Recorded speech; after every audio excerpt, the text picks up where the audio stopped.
Aho, all my relations. Welcome to another program, Eagle and Condor. This is Tony Gonzalez, your host today, Sunday, April 13, 2025. And my relatives today, as you can see, I have a very special guest, Miss Sarah James, Dr. Sarah James from Traditional Village, which she'll be telling us about. But she was also blessed and honored to receive an honorary doctorate degree in April of 2024. And this for her traditional knowledge of the Arctic region that we're going to be talking to her about. But before we do, my relatives, I just want to thank you for tuning into the program, a weekly program that is 4 o'clock. Tell your friends, Eagle and Condor. And last week and the week before, as you saw my interviewing Ann Christian in the island of Ustupu on the southeastern corner across from Panama City, out in the Atlantic. I had forgotten to mention my photographer on that occasion. That is Franklin Sterling. And Frank Sterling, as some of you may be familiar with the name, he's a radio DJ at KPFA in Berkeley. That's kpfa.org, live streaming, KPFA 94.1 FM, my relative. So I want to thank him, applaud him for the interview and future doings that Franklin will be working with us on. Well, my relatives, having said that, I want to now introduce you to Sarah James from Arctic Village, Alaska. She is of the Gwich'in peoples.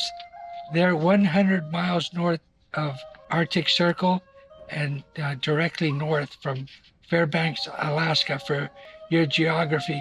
And just a little bit of background on Alaska, my relatives. It's so far away, but yet it's so close, and it's among the 50 states here in the U.S. It was purchased by Russia in 1867 for a measly, like $14 million. And there's still a dispute over how much territory Russia did give to Alaska, my relatives. But over the years, in the 1950s, as you know, Alaska became another state in the Union. And fast forward, the Arctic region in particular has been ambitiously looked at by capitalists and oil drillers, the extractive industries. And so it's always been challenged to dig in that area, and it's very threatened, so much so that groundwork for its protection came about around the 1970s, 71, with the creation of the Alaska National Wildlife Refuge, UNWR for short. And that's where I'd like to begin with Sarah James and Arctic Village. It's an unincorporated town, my relatives. In the lower 48 United States, there are reservations and other demarcated lands for Native Americans, indigenous peoples. But in Alaska, it didn't go reservation-wise. That was with the creation of corporations instead of reservations, which makes Alaska very unique for Indian people in that regard. And I believe there's approximately 14 corporations, and they're all industry related corporations, unlike Arctic Village, the traditional lands and place where Sarah James comes from.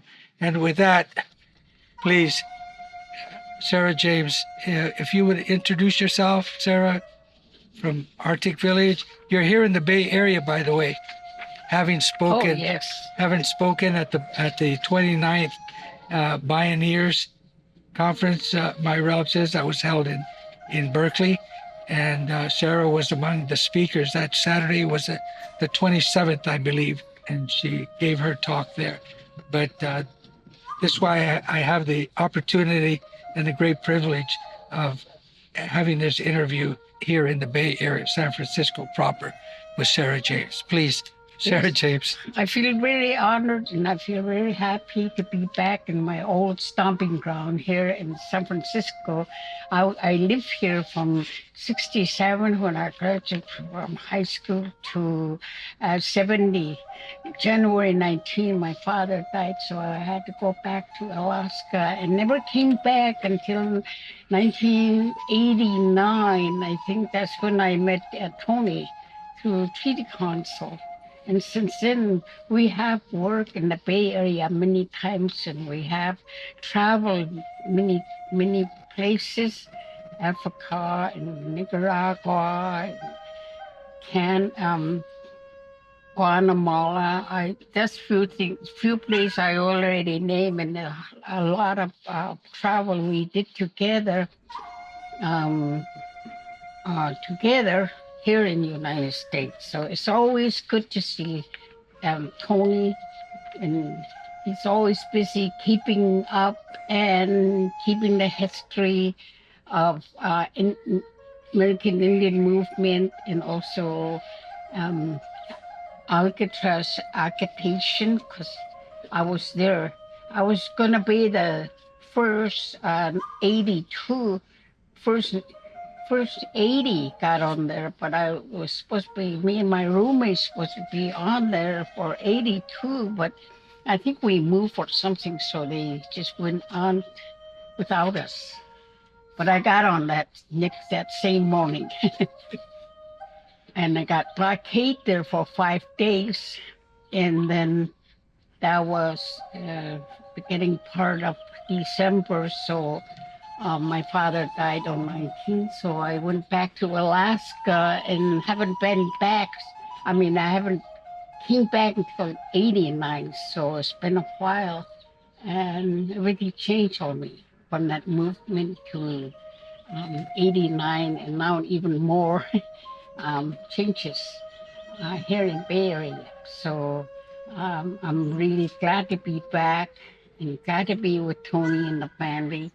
And it's been good. And Pioneer conference was very good because they paid my way here. That's how I'm here today. And they treated me very well. And I gave a talk on Saturday, and they appreciate my talk. And there was only 2 of us that talk about the book. The book is right here. This is what got me on the panel. A World Within Us by Patsy Cook. And this is available now everywhere. Everywhere. So that was the talk. And your story is among the 8 women. Yes, here. There's 8 women. These 8 women got recognized by Patsy mainly because I work as a woman. I work as a worker in my village and among my people.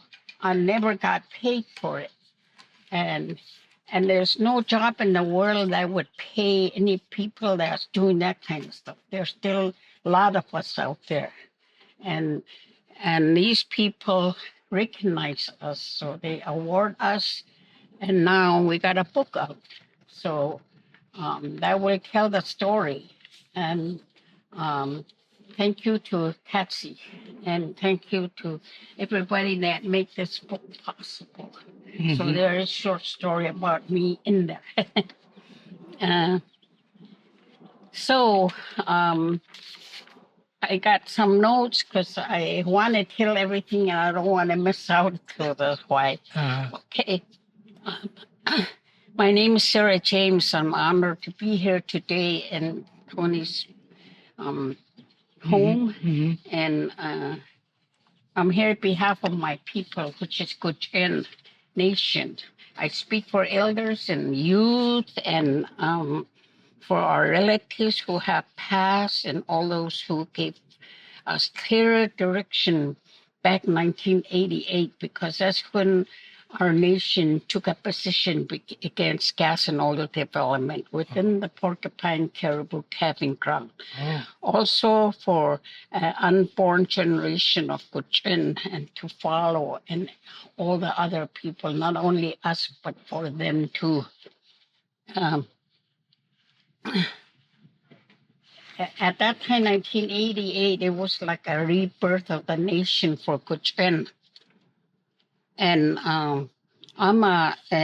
my name is Sarah James, and I'm Netsain Cochin from Arctic Village, Alaska.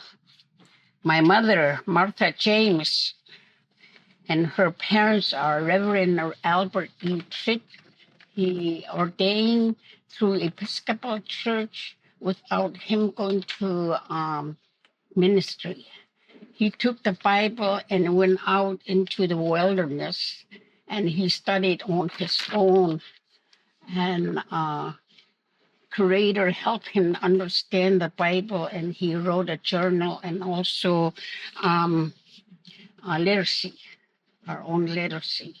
So that's her father.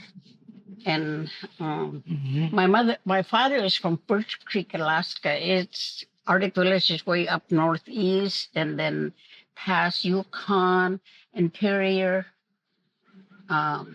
Outside of Yukon, there's a village called Birch Creek, and that's where he came from.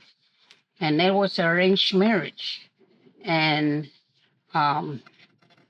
his wife is, my grandpa on my mother's side is Sarah Tritt. I got her name I got my name from her.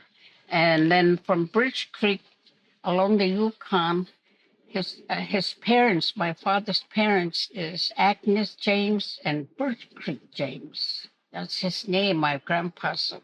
And I would say I honor that Birch Creek village is formed by my Birch Creek grandpa.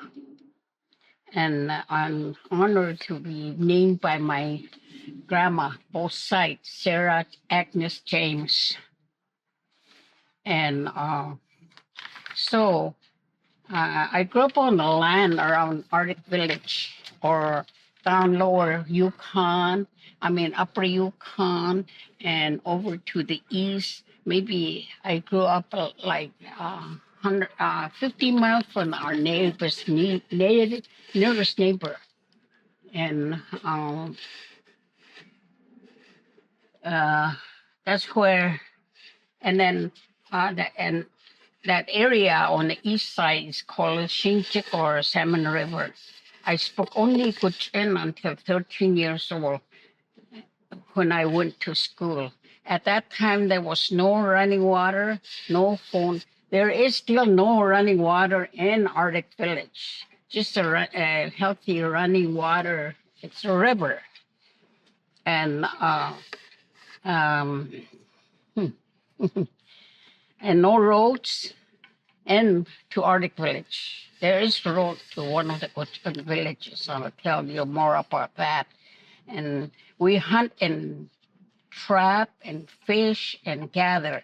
Even today in Arctic Village, our diet, like 75% of our diet is wild meat, which make up of ducks and birds and rabbits and small animals, and mainly caribou, porcupine caribou, that is. And we call it porcupine caribou because it passes through a porcupine river and migrates through crosses it. So that's how we call it Porcupine River. There is other herd in Alaska beside Porcupine herd, which is maybe other 4 herd in Alaska. But I'm talking about Porcupine caribou herd.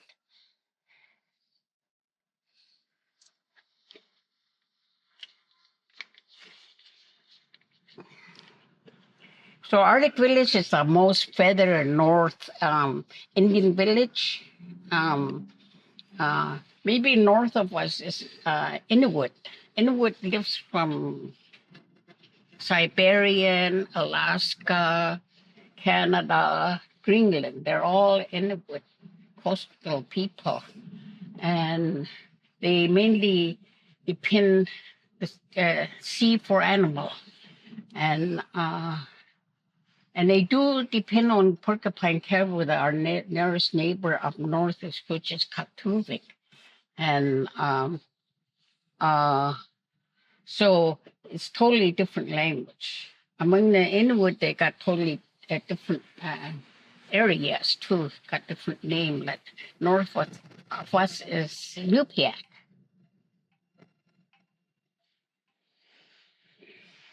And Arctic Village, locate, like he said, is about a northern part of Alaska, which is 110 miles northeast of Arctic Circle. So we're above, like 10 miles above Arctic Circle. That's where Arctic Village, northeast, interior Alaska. We're not along the coast.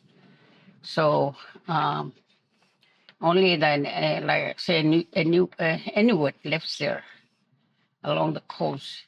Today, our Cochin lived about 15 village because we were one batch of people at one time during the bow and arrow time or before the contact. We were all in Cochin.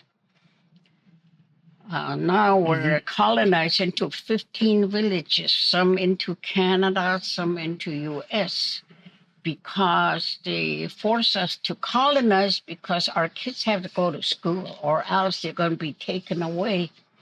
So we choose Arctic Village. So caribou tend to migrate through there. They're not there all the time. And in the valley, there's a lot of lakes there. There's fishing it year round. And fishing it year round. And if we have nothing else to eat, we'll always have fish. But that was a tree line, so we can build our cabin and wood to keep warm, all that. So that's why Arctic Village was chosen to be where it's at today.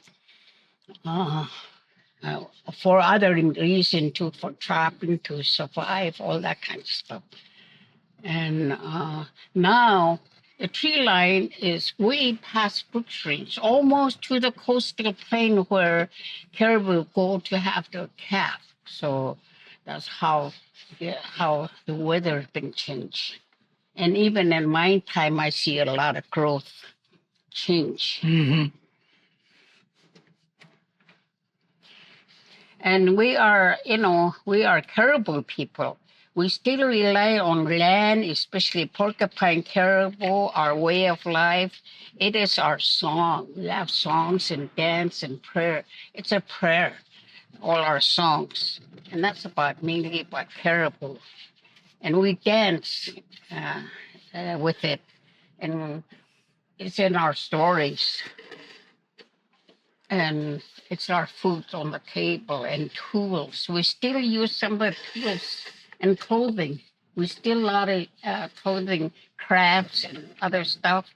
And it used to be our shelter, caribou skin hut.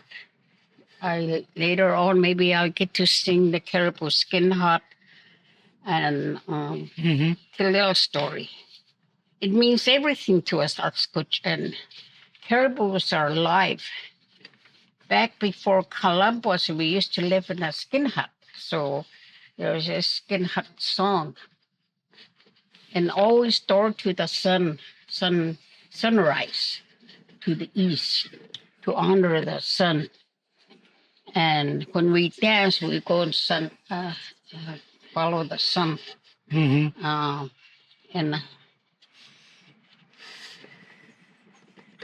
And we are the last people to be contacted by so-called Columbus discovery. They came from the east. In fact, they came from Louisiana all the way to Hudson Bay, and they hit Mackenzie River, and the Mackenzie River hit the Yukon, and that's how they came in for trapping. They were there only for the trapping.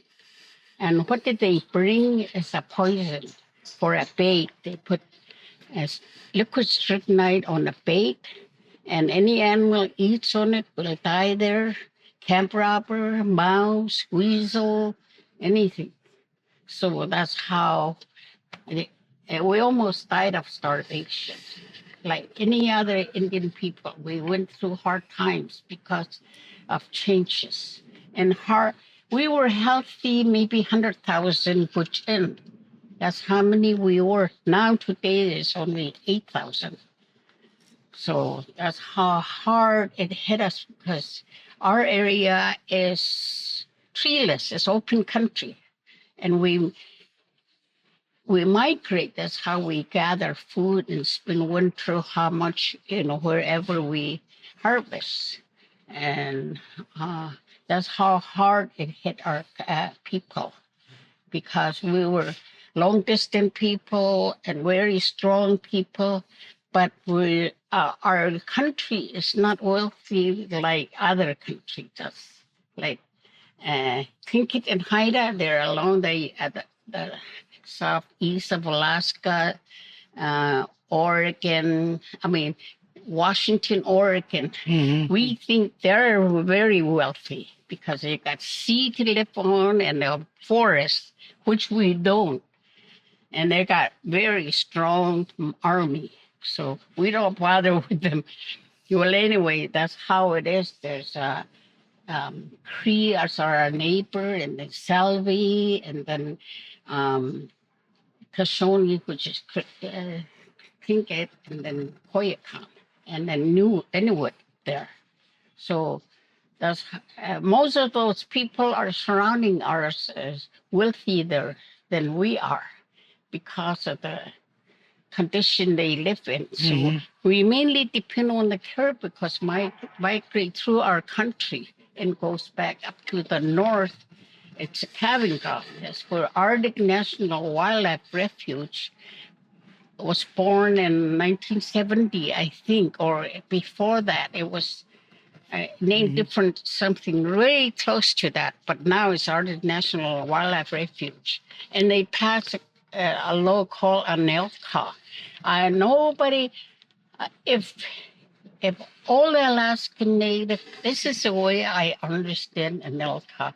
If all the Native in Alaska say no to Arctic Refuge, no to Arctic Refuge, and the whole tribe of the United States say no to Arctic Refuge, that's a law that's supposed to protect it. And we do have that. But not whole Alaska agree with us because 1970, when Alaska Land Claim Settlement Act passed, they put them into corporation status. They're not a landowner, they're a stockholder to their corporation. So there's no land tie and all that. And there's a different law. And so most of those Alaska Native Land Claim Settlement Act, in order to keep their corporation healthy, they had to get into development to do that. So most of them are for the development of the oil of the Arctic National Wildlife Refuge. And so another thing, and it's kind of complicated issue. If you go to any villages, 283 villages in Alaska. If you go to any other villages that deal with corporation, they have corporation office, they got tribal office, they got city office. So 3 different government in that little, like Fort Yukon is like that, are one of our villages. And sometimes one guy wear 3 hats, and everybody's related there. So it made it very complicated for the state of Alaska. And but ours, we like Vinnytine and Arctic is only 2 villages on 1.8 million acres of land that we got, and we're not a Land Claim Settlement Act. But there is a 13 village, Butchin village. Some of them in Canada, some of them, like 8 village of Butchin village, is part of the Land Claim Settlement Act. and like Fort Yukon I was telling you about. And it's a really very complicated situation there. And then ours is we got 1.8 million acres, which we got under IRA, which is Indian Reorganization Act back in 35. And when Land Claim Settlement Act, they try to include us. Say, okay, you guys are corporation now. Village corporation and regional corporation, which is Toya. 43 villages belong to Toya. And we say, oh no, we already have a choice. We already made a choice. We were IRA. And so we took it to our people and educate them on this Settlement Act and RIA. And then we took it to the vote. It was a landslide to stay with IRA. And once we got the vote, we changed it to RA, from RIA to simple fee title. So we can, and that's we're the owner to the island. I mean, to the, yeah, now. To the land. So far, is there any question? No, you're going good. Just to remind the listeners that you're a representative of your community, Arctic Village and Venetai Council and elders, just to qualify.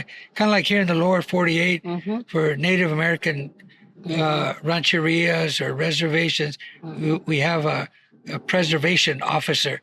So you're somewhat of like a preservation officer. You're speaking on behalf of your people, Right. the land claim, 1.9 million acres, etc. Please go ahead. Yes. So we went to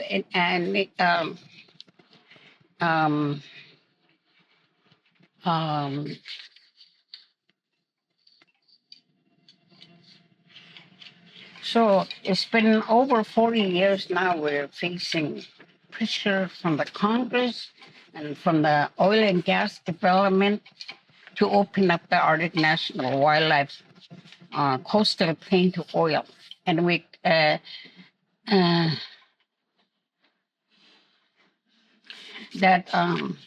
birthplace is a nursing ground for porcupine caribou herd. Also, many different animals include more polar bear than anywhere in Alaska, and Arctic fox, grizzly bears, musk ox, Doll sheeps, wolverine, wolf, eagle, white eagle, 150 species of bird from all over the world nest there every year. And we call this place Eagle&Condor4132025. That means in our language, it means sacred place where the life began. That's a beautiful name.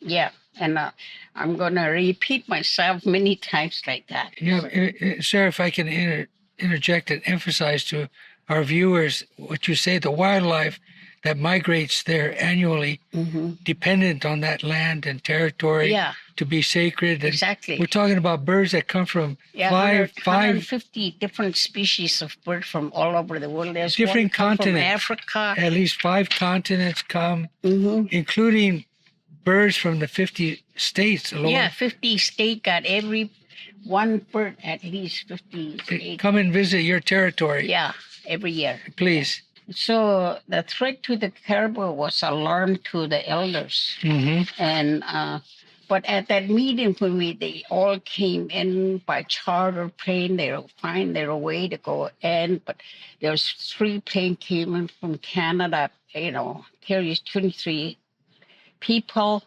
DC-3 they call it. It's just like a rebirth of the nation. And they cry. They went to the graveyard to see some of our relatives. It's been about 150 years. We never came together like that. And the elder called Myra Kay. She's an elder woman. She said that back in the bow and arrow day, when something is threatened or for sport reason, we come together for 4 days and, we take care of that. We take care of who's the winner and what are we going to do next. So she's the one that called it, which can gather. So all the village agree and they decided to come in on their own. We had few supporter, like World Wildlife Fund, no, World Wildlife Fund, yeah, and some from Robert Redford and other little small found and what we can raise that we were operating about. Because before 1976, I got on the board for um, Alaska International Porcupine Caribou Management Board with Canada and U.S. And we were already working on that agreement. And that money we were using, we used part of that to bring people in. And that's how we managed to get together. And it was like a rebirth of nation. People are crying and dancing all night and visiting and everything. It was really alarming to all of us at that time in the Arctic Village. That was June 5 to 8, June 5 to June 10, 1988, first gather after maybe 150 years ago. And there was 15 chief, 15 elders, 15, they made sure they bring 15 youth leader too. And they, and when we started the meeting, the elders took over the meeting and they took the agenda and they tore it in half and they threw it away. They said, we're going to make a circle and we're going to, and then they introduced a talking stick. And they said, we're going to talk with this talking stick in our language. But we wanted to record it, but good thing there was a crew from Canada, Indian-owned TV and radio, and they got translation for, very few translation for people that could help. So that's how they started the meeting. And he came up with no taking or anything. And you came up with a plan. Yeah. You came up with a plan. Yeah. And no, I'm still talking on that one. Yeah, we did. Yeah. In 88. 88. And it was so good. People talking and telling story, laughing and crying and everything. And all those 15 chiefs, hey, this is good. How would the world will know about it, what's going on here, unless it's in black and white. So they separate themselves from elder meeting and they went up on the hill behind somebody's house and they built a fire and they work on that resolution to take back to the meeting, which they did. They took it back to the meeting and they even argued in that meeting that time with the elders. Sure. So they finally agreed to it.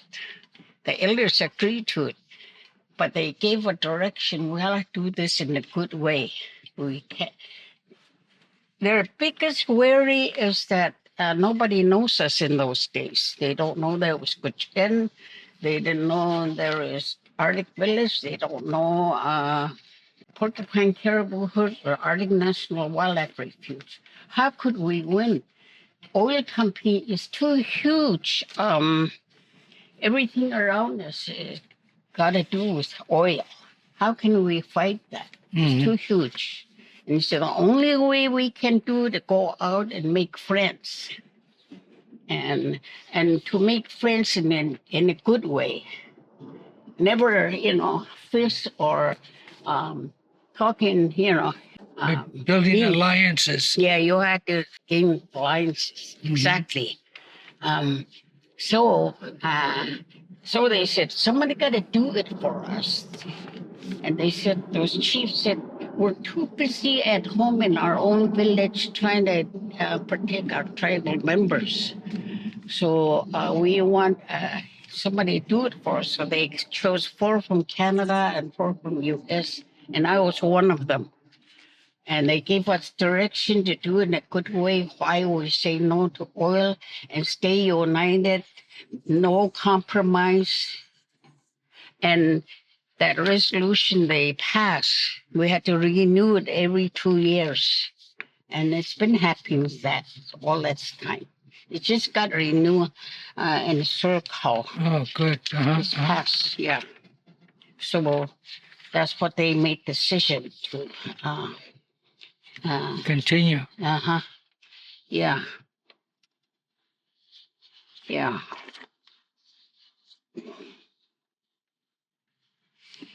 I told at one point back in I don't know what year along, we fought this for 40 years. At one time with Obama administration, I think this was when it happened. That there was no law that will protect us that's already exists that will protect us. Only the wilderness law. Yeah. And but they don't like that word wilderness because it's not in our language. We never talk as being a wild. It's not wild. Animals are not wild. They just do their duties. And so, how God made them, how Creator made them. Correct. And so the elders said, we're not going to use that word, wilderness, or, we don't believe in wilderness. There's no such thing as wilderness. And so we had to hit every village and talk to all the elders. We say, why? It's even in the Bible, man. And so. How about pristine? The word pristine. Neither pristine. Well, anyway, it's natural. I'm not done yet. Oh, sorry. So we finally came up with a definition of wilderness. Okay. Leave it the way Creator made it and leave it alone. That was the final decision. Simple. And we made sure that Congress got that addition to the wilderness bill.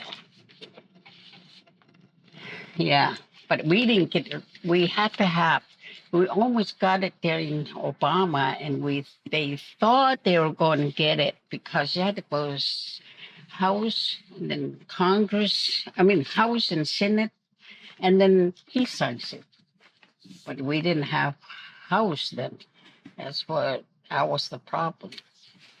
And everybody thought we were going to win. I don't want to talk about that part, but everybody, our friends that we made friends, many friends. Some of them are conservationists, different conservationists, different group of non-profit organization. They're all on ours, and which was good. We were happy. But when Obama was kind of talking like we might get it, no, everyone wanted to be the winner, even our young people, even some of our leaders. So everybody's talking like they want to be the winner because it's a public land, and public land is that anybody can talk for it, and they have a right to because it's a Arctic National Wildlife Refuge. And that's when she's been there a while. The Christian Story Committee been there a while. Now we have a chance to win, so they haven't won yet. We'll win, that kind of situation. Wanting to replace. Yeah. And they did. They did on their own. And after a while, it just got out of my hand. I was a chairperson because Jonathan died. His son died. So I ended up doing the chairing. And it's out of my hand because I called for a meeting and they refused to have a meeting. And I asked them to let's meet in the office then. And they don't want to do that. And they said something like, oh, we've been talking to the state of Alaska, the bunch that want to be or something. And I thought to myself, Alaska? most of Alaska are enemy. How could we want to talk to Alaska? But I found out it was we had to incorporate a nonprofit with state of Alaska to have a nonprofit organization. So that's what they were talking about. They're making some changes. That's what it is. And I thought about it, and I found out that was it. But I just kind of don't know them because I don't want to work that way. So I didn't. And me and my friends, I already make a lot of friends. We made a lot of friends. So I keep working with that, and I will keep working at it. And then Obama's term is up, and they thought we were gonna get Hillary because Hillary is our friend, and she says she's gonna do the best. But election went wrong, got the Trump, and even got worse. And my tribe at that time, May 2018, they said, we can't, our little tribe, fully recognized tribe, Native Village of Winnie-Time, Arctic Village and Winnie-Time. And they said, we take it on as a tribe, government to government. I said, okay, let's do that, because nobody else is, and that's the resolution, which in steering committee is nonprofit organization. It's not a tribe, It's a tribe belongs to do the nonprofit organization. So we took it on as the government to government, and that's who I represent today. And we didn't change nothing. Like I said, we were all there staying at one time before the contact or in the bow and arrow. That's all we are. But later on, like Old Crow is in the lake area, so they call themselves people of the lake. Fort Yukon is within the flat, so the people of the flat, and on, all the other villages. So a lot of them got away from Ned's Eye, and we kept it between Arctic Village and Winnie-Time.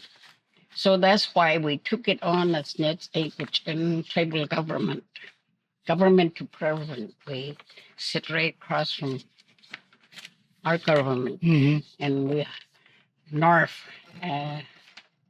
Native American Rights Fund, our lawyer, and we Stepped in. Step in. Now we got our own consultant, we got our own anthropologist and oil expert and all that in order to step across from the government. So that's who I represent now. I don't even know if I cover all this. No, you did. Even through Obama and other major efforts to try to protect the UNRWA. Even former President Joe Biden, he, while he was president his last term here, right, he laid out executive order. But now the threat that you say, with this new 47th president, drill baby drill, he's saying he's ready to tear that. That was his first term I'm talking about. Now again, now again he's totally against us now. So he's coming headstrong.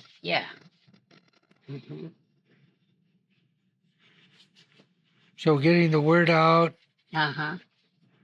continue building alliances, and support.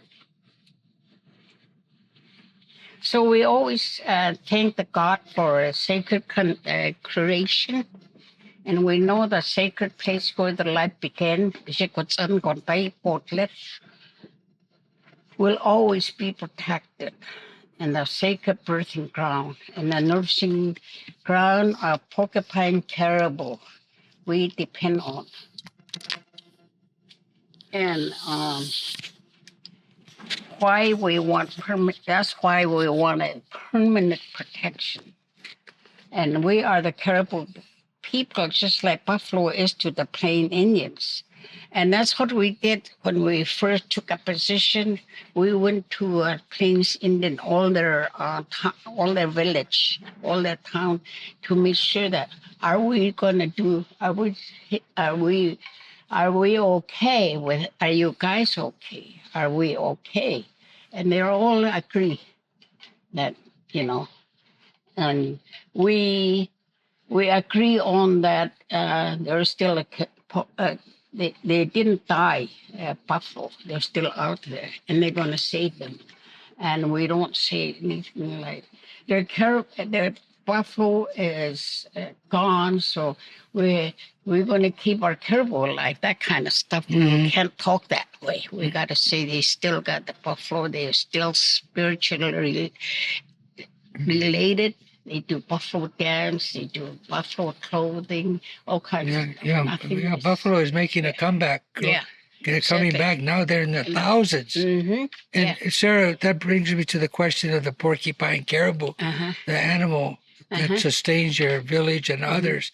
How many caribou porcupine are we talking about? Normally, it could be healthy caribou is 350,000.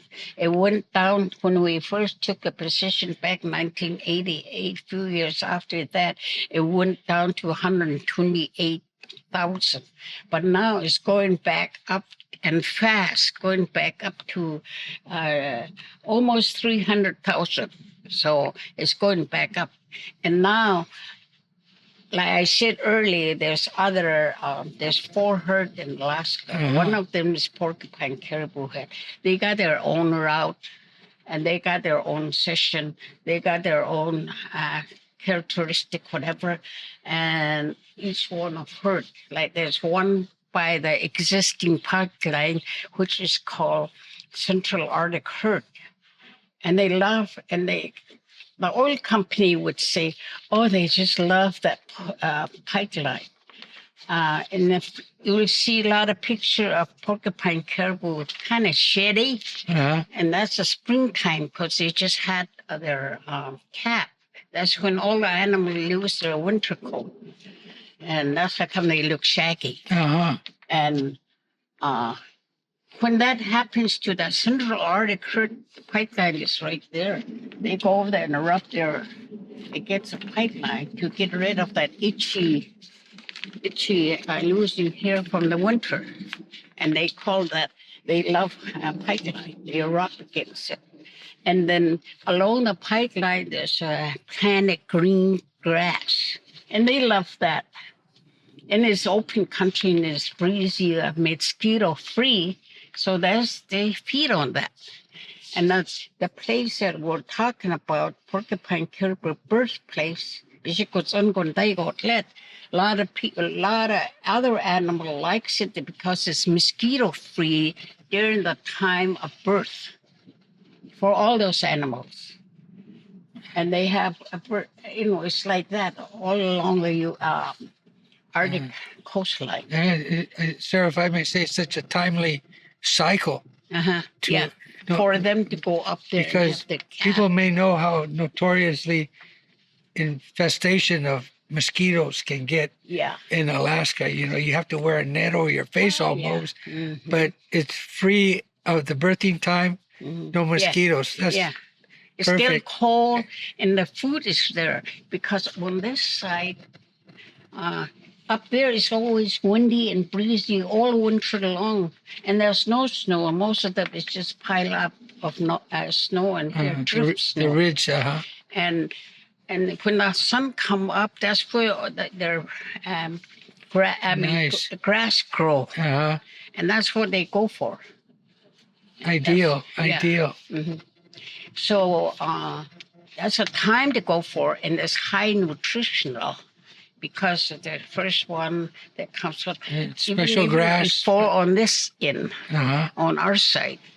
So that's what they go for, and that's a time for feeding for them and for the cow, and then they have their birth, and then when when the calf nursing, they eat that high nutritional grass too, and uh, it's an open country. It's just open country at the coastal plain, and it's a good place for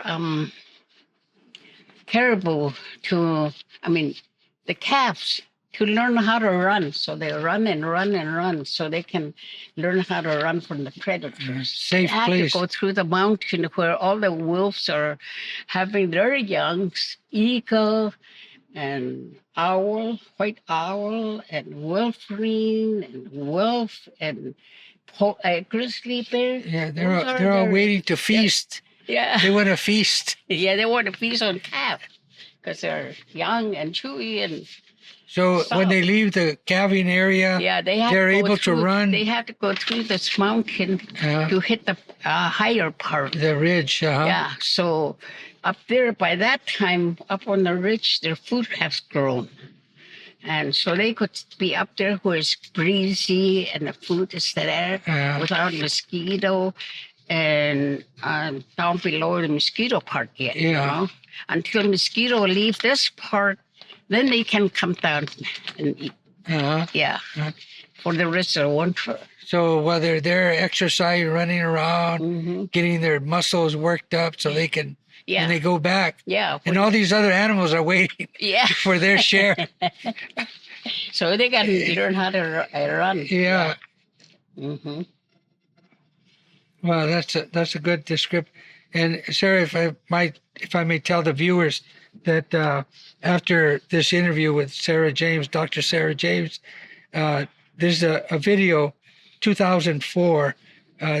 These couple, man and woman, had gotten married, and they said for their honeymoon they're going to document the migratory routes of the porcupine caribou. So the video we're going to show you after is called Being Caribou, that they wrote. And they're one of the first people that actually followed a caribou migratory route. So you'll see for about 5 or 6 months or something, very detailed. They're strong fighters for protection of the Onwar region, Alaska National Wildlife Refuge, my relatives. Please, Sarah, go ahead. Yes, we don't call it really Anwar because to us it doesn't mean much to us. So we say Arctic Refuge. Or say the whole thing, National Wildlife Refuge, Arctic National Wildlife Refuge. Onward is just an acronym, but it's like a make-believe word, huh? But people across general public understand Anwar. Maybe they'll fix it, but they still won't place it just right. So it's better to say Arctic Refuge, or it's better to say Arctic National Wildlife Refuge, because it's a public interest land. There you go. So every American have a voice in it. Every time there's a hearing come up, you are there to testify. And we send out all my notes to all my friends that it's time to testify, you know. So wherever they're at, they go to that hearing and they testify. They say, we have a right to say no too, because I live in Florida, but you know, and Florida wants it. You know, Florida is never good on refuge. Ohio is never good on refuge. And California is good, and they're our friends, and they're always vote good. What about the Alaska legislators? Are they good? Oh, no. They want to dig. Huh? Yeah, most of them are corporation, you know. And I see. And they're a Republican state. It's a stone Republican state. That's what Alaska is. So we don't have Alaska. But we have 43 Village Interior. We have down at southeastern Tlingit and Haida. We have support letter, not a resolution, but it's just a support letter, the one we had. Our friends, but not their corporation or not their tribal government or anything like that. But major these traditional people. We got a letter from them. And a U-Pick area down at lower on the other side of western side of the it's U-Pick, and they're pretty traditional. We got traditional elder support from them, and up north they're already depending the Inuit along up above us. They're a part owner to the existing pipeline, so they're getting lots and lots of money from it. And are we talking about like who control the traditional people is a board member to the corporation. They give them good health service, school, and all these stuff. So they have to live up to their corporation most of the time. But they are traditional people. There are some, I mean, a lot of them are traditional. All of them are traditional people. They love their way of life. They want to protect it. They like their food. But, you know, there's corporation control. And what else? That's it. So that's how we got Alaska. We got the churches. All the church could talk human rights. So we got all the church across the nation a support letter, and the main one to our close Episcopal is the first church that introduced to our area. So at first we had hard time because they're all in Alaska everywhere, and their congregation kind of disagree, I guess, or whatever. But we got it finally before we could get a national one. We don't have no problem getting national. So we got all the churches. Another way, and Reformed Jew, we got resolution with them. And because of genocide, this is genocide to our people. So, and then we got Women's Club at one time, but these people convinced them. So we lost that one, but we need women's vote because this is the birthing ground. We go through birthing, and I talk about it at that meeting. I said, us women, we're powerful because we give life, and that's the most powerful thing there is.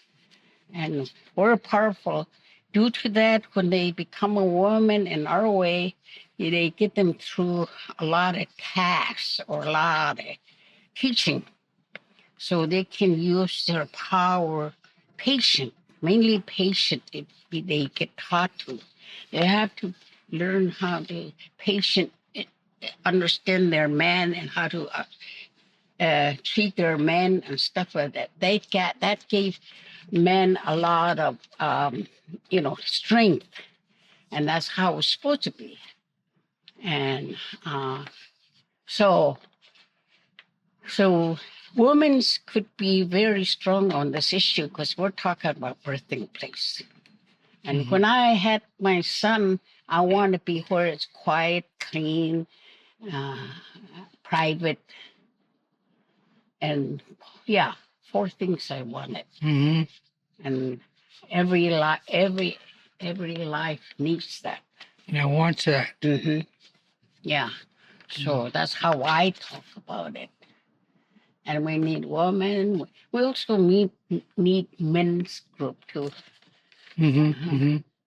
So they can, for their hunting, and they like the outdoors and fishing, that kind of stuff. And continue to teach that traditional knowledge that you've acquired over the centuries, thousands of years living out in the ice. So, Sarah, there's a big challenge ahead. Fast forward where we are today, and you mentioned NARF, the what is it, Native American Rights Fund? Yeah, and we got resolution with Native Rights Fund. That means we got it's a strong from all the tribe. Strong legal firm company. And who helped us get the resolution is Plains Indians, mainly the church people got it for us. So and it's still there and still good. So we got that. Uh-huh. Hmm. And so with NARF as the legal body to help you, Hmm. Yeah, now with mine, and the Cochin Steering Committee is totally good right now uh-huh. because Canada and U.S. That's how it was formed to begin with, 1988. They came and got back together. The council on this side, on that side, the government on this side, government on that side. They came back together, and whoever was running it resigned. So they took it back and reorganized like the way it should be. Mm-hmm. And they hired everybody, and they're all good. Now it's working like it's supposed to work as a non-profit organization. Mm-hmm. Mm-hmm. So, which is good. Yeah, and Yeah. Canada, the government itself, Uh-huh. is out in Yukon providing plenty protection. Government of Canada, from the What can you beginning, tell us? when we first took the position, they took a position with us. So the government of Canada is great on Arctic National Wildlife Refuge in Cochin.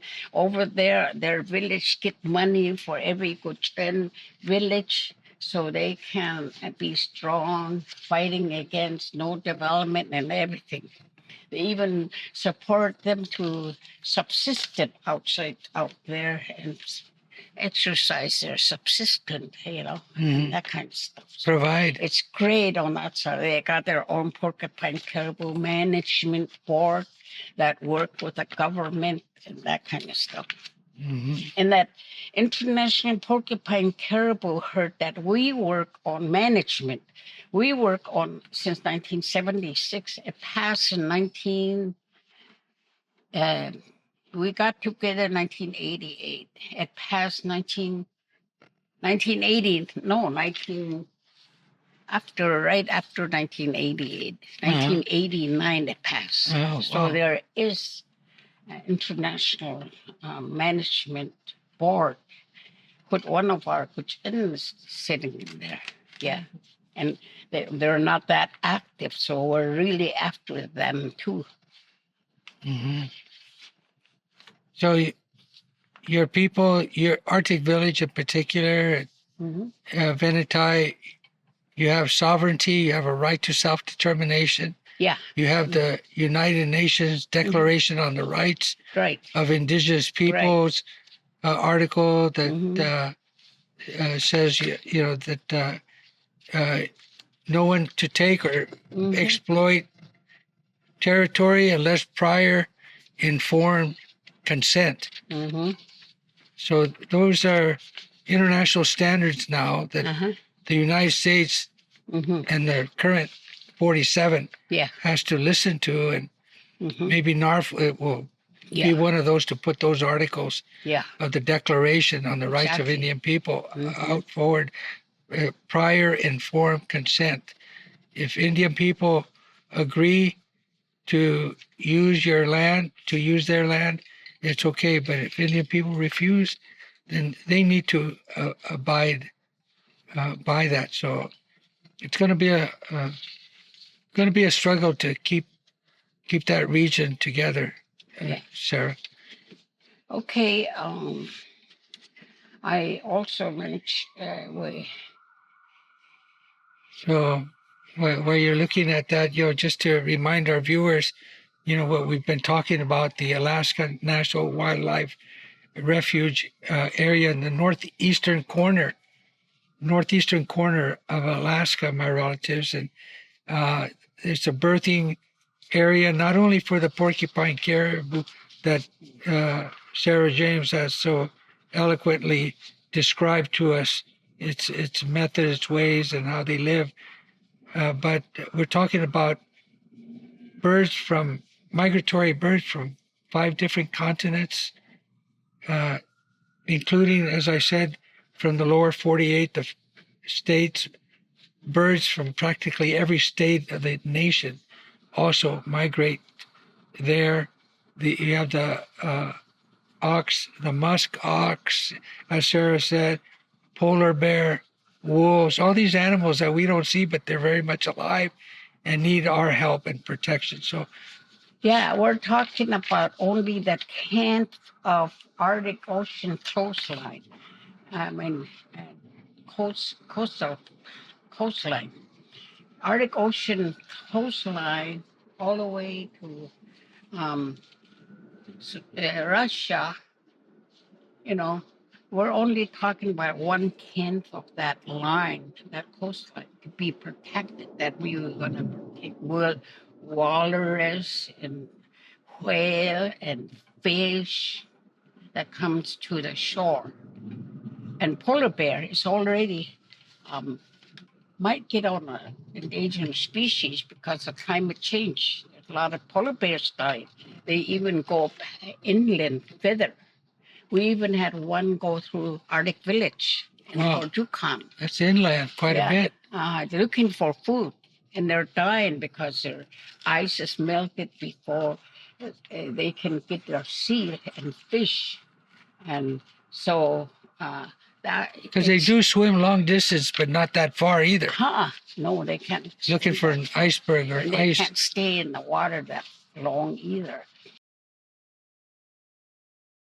Mm-hmm. We have made many friends by traveling across the country, the world, talking to them, and they take action.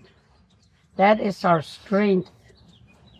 Americans have spoken loud and clear repeatedly. No gas and oil development of the coastal plain of the Arctic National Wildlife Refuge. We have support from Episcopal Church and many faith community can achieve within the interior of 14 villages. The National Congress of American Indians. And so we do have a great friendly support throughout the nation, throughout the world, where the steering committee did the education out there to educate the world. Even when Trump was the last term, 75% of the public still don't want to see no gas and oil development. Now again, we're still keeping our general public.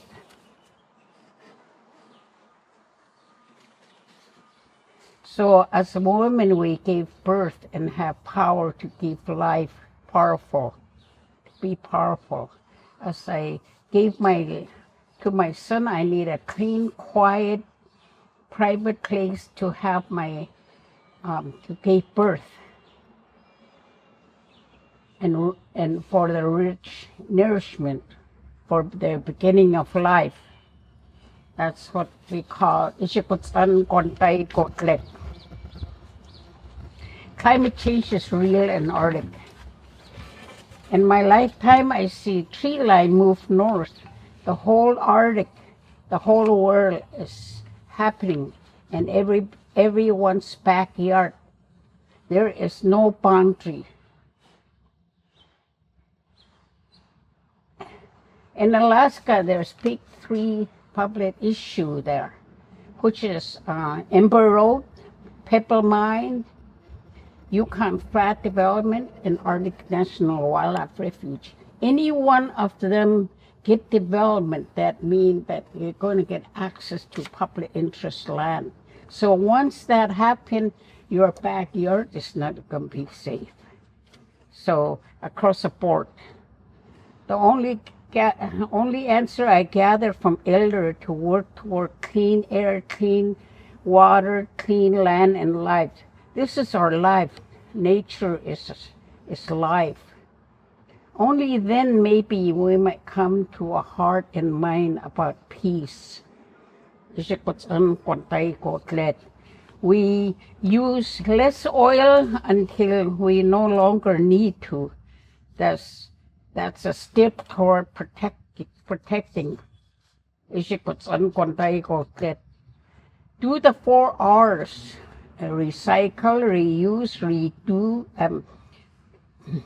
Recycle, reduce, reuse, and refuse. Mm-hmm. That's what we need to do. And point its way of life. I gave up tinfoil. That's one thing, and that's not the only thing I gave up in my life. When you have to give up to refuse to use. I refused to use tinfoil because it could start a fire.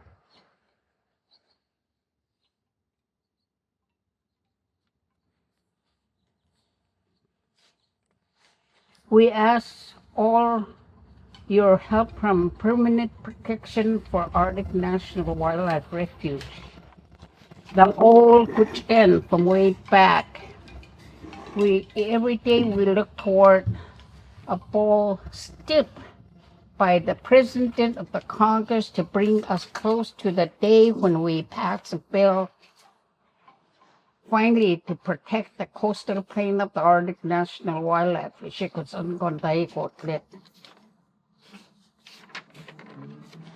Which didn't make a lot of progress by President Biden and Interior Secretary David Hyland to reverse that decision of the first Trump. We are in a real dark time again now. In his first time around, President Trump snuck a rider into a budget bill, huge tax act that removed Arctic National Wildlife coastal plain to be protected since 1980 to allow oil and gas leasing. Interior Department rushed a poor EIS and held their first lease sale right before Trump left the office, but it flopped. There were only a few small bidders, and State of Alaska Industrial Development was one of them. And the Alaska Industrial Development Organization is not even an oil company. It's an industrial company. So it's not even an oil company. President Biden and Secretary Hyland reversed the course, canceled those ADA, they call it, State of Alaska Industrial Development Organization, ADA, oil lease. They make a new EIS to offer a second lease sale, but no bids. Now Trump again pushed for State of Alaska Industrial Development Agency to get into the refuge. Just recently, a judge, Sharon Gleason, she usually voted right, but they put it back because she voted for it. So the Gutchen must keep working hard with our friends and more new friends to keep oil out of sacred place for the life to can. And keep looking toward the day when President and the Congress pass a bill permanently protect the coastal plain of the Arctic National Wildlife. This is our life and land and spiritual world of great seventh generation for us. All our relation, thank you again for inviting me. May God bless us all. But I still have more to say because I've been talking for a while and there's some stuff I still want to put in there. I just want to be, this is just a piece of joke, but when we say no in our language, we say no. Because of our language, and language, we do a lot of nasal in our nose, like that kind of noise. So, and instead of saying no, we say no. So you know how to say no in Guten. No. And then I like to tell a story about caribou. Way back, there was a guy named Keha coined at me. He paddled around. Or he got other names, Pasaki. So it just means moving everywhere. Not only on canoe, but everywhere. At that time, the animals were depending on human for food. So he wanted to stop that. So he went to visit everyone that feed on human and change them around to different food. And he came to caribou. And he even spent one whole week with them, studying them if they were doing something wrong. But he found out they were clean and well organized and they got their own food. And so he stayed with them for 1 week. So he didn't find any fault with them. So he finally left. You know, to Eagle, at that time, Eagle was feeding on human. And eagle is like, you know, eaglet, the baby eaglet.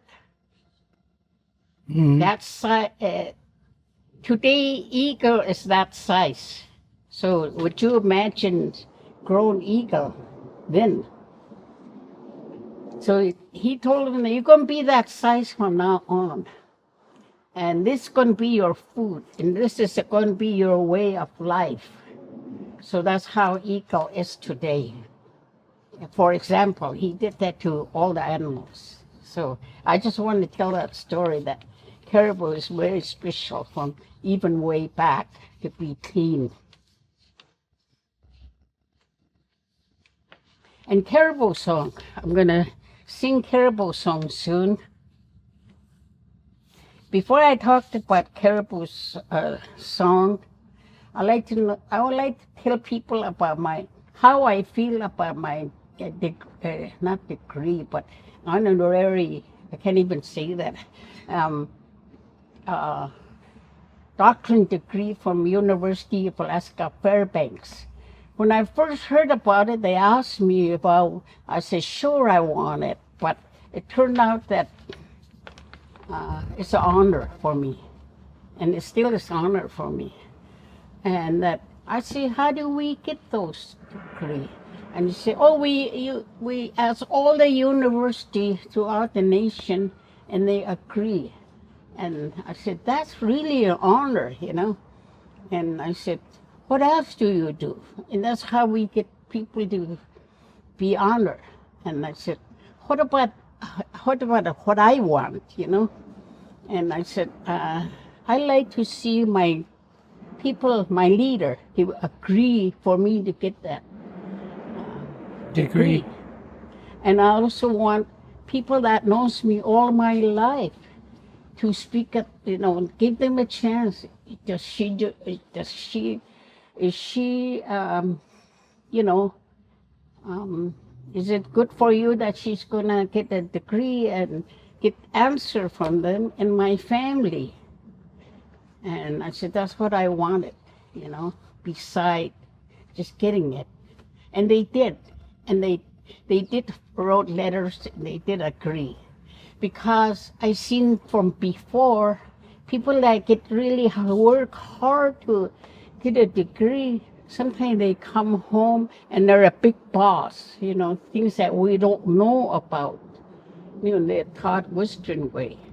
And they come home and they use that on, a lot of time we don't even know what they're talking about. So I say, I don't want to be that kind of boss. I'm not a boss, I told them. Well, anyway, I just want to tell that story. So English is my second language. I grew up when I was 13 years old. I was still talking only English. I was second grade level. And I finished high school within 6 years. So I missed 6 years of the whole school year. And, or maybe 6 years, yeah. Well, anyway, at that time, My language, the only language I know, and it's still my second language. And I have a lot of time people laugh at me, even in the audience, laugh at me for saying something wrong or something is out of line or something like that. It doesn't bother me. I feel proud I can speak my language perfectly. Oh, And even my own people tend to correct, that's not the way, that kind of stuff. And it doesn't bother me. And I learned new way, maybe new way, but it's not my way still. A lot of times when I try to explain something in English, I have hard time because my thought is in Gujran, and my thought is in language, and that's totally different. So it's not, for me, it's kind of, it's not my way, it's not my life, it's not, so I just want to talk about that. good one, sir. Thank you. And then now we're in a hard time so in a dark time. So we still have to work, a lot of work to protect our backyard. You and me, everybody in the United States, which call Americans. Yes, thank you. Oh, Oh. Sarah, sing a song for us. Okay. Caribou song? Caribou, it's a caribou skin hut. We used to live in a caribou skin hut named Berkeley. We live in caribou skin hut. You asked me if I can talk in my language, so Yes, I'm please. trying to say, the caribou skin hut is named Berkeley. And the door is to the east to honor the sun. And when you go in, you go back out clockwise. And that's our honor for our place. So we sing this all over the world to bless the Gonzalez house where I stay, and welcome. And thank you to Bioneers for getting me to my old stomping ground and tell my story. And everybody's welcome to Arctic Village. When we say Arctic Village, we say, you got the church, and you got the Net's Eye. Oh, Yeah. And Net's Eye, we used to be all Net's Eye. Now we got separate because of colonization to start the schools. So some of them call themselves people of the lake or people of the flat, and there's changes. And back in skin hut time, we were strong. There was lots and lots of us. And we were clean. I think they talk about like the way, one time there was a whole lot of cochin at one place. And we kind of measure how much skin hut there was. And we counted maybe 100,000 cochin. But today there's only 8,000. That's how much it made a change. The last of the so-called Columbus discovery. So we're still strong on going clockwise, respect the sun, respect our way of life, and we welcome everybody into that in our skin hut. And we welcome everybody to wherever they live and to be protected, their hometown. So, hey, every time he comes down, that means we dance in the clockwise. Men are in the middle, and women are circle around the men. And the men, they dance like caribou. When caribou are playing or fighting, and little ones, training to fight and training to run and training to dance. And that's what the men are doing in the middle and making a lot of noise. And we dance gracefully, like when they see caribou or any animal moving, they kind of graceful. So that's how we dance. That's a woman, graceful. Praising. And men are doing that. So when he come down, we change position to dance toward the center. And then we keep dancing to the center. And then once he come down, we start circling around again until another he. So hey, hey, hey, hey, hey, ha, hey, hey, hey, ha, hey, ha, hey, hey, hey, hey, hey, oh, hey, hey, hey, hey, ah.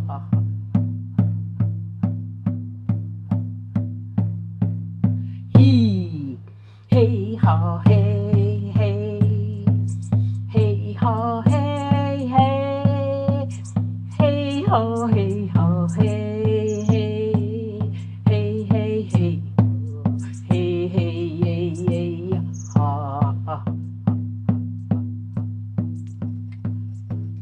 He, hey, ha, hey, hey, hey, ha, hey, hey, hey, ho, hey, ho, hey, hey, hey, hey, hey, ho, ho, ho, ha. Then we get down to the ground to respect the ground to finish. Oh, thank you, Sarah. Mm-hmm. And thank you very much for the drumming too. Mm-hmm. So my relatives are coming close to the time, and as I said, hopefully, if we have time in the studio, we'll have this video for you. It very eloquent, and the photography is superb and beautiful.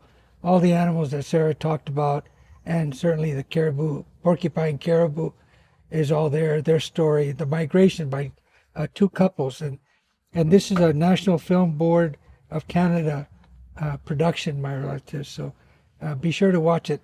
And Sarah mentioned the support that she's gotten over the years and still with her, including she mentioned NCAI, that's the National Congress of American Indians, and it's the largest and oldest indigenous organization of federally recognized tribes, and there's talk now of including state recognized tribes and others, but it's a strong group of well over 300 tribes across the United States that are in support of the Onward region. She mentioned the 4 R's. I want to throw in the 5th R, Sarah, in this time: resistance, my relatives.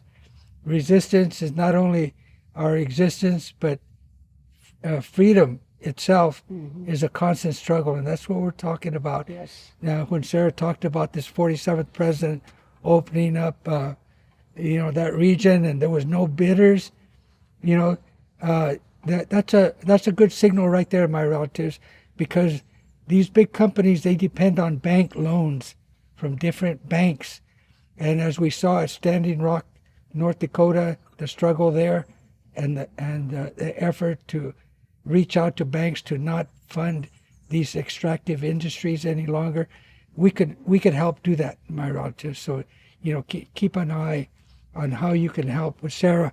And she mentioned NARF as one of their legal assistance that they're getting from, that's the Native American Rights Fund. Please go to their website for more information how you can help at www.narf.org. That's right here. We're inside. We're inside.